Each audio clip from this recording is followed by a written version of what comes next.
yang menyedihkan adalah hari ini.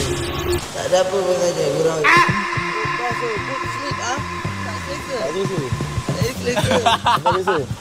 Saya alhamdulillah. Selesa sangat. Sampai matahari macam ni pun saya tak rasa. Okay, guys. Pagi ni saya rasa kita ada beberapa tugas. Kita tak cukup gangster lagi parking kat sini. Memanglah tempat ni tak boleh camping, lepas tu kita boleh camping. Tapi dia kena lagi gangster. Itu satu. Satu lagi, pukul 3 petang akan hujan hari ni. Pukul 2 petang. Kita ada approximately pukul lagi berapa jam? Lagi 3 jam. Kita perlu bounce. Di mana kita perlu bawa turun kereta ni dan naikkan secepat yang boleh. Naik. Tu, sana. Itu tak apa, kita pergi deal dengan orang asli depan tu je. Kat pondok tu akan ada orang asli.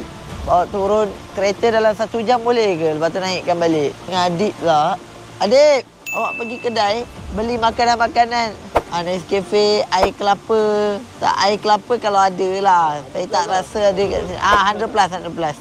Okey, lepas tu, Aiman, Gazul lah. Korang pergi, seorang cari kren. Okey, bawa kren tiap-tiap. Sebab saya tak rasa sungai ni sesuai untuk kereta turun slow-slow. Dia kena kren yang angkat pergi letak. Ataupun kereta turun tak kisah, kita cari spot.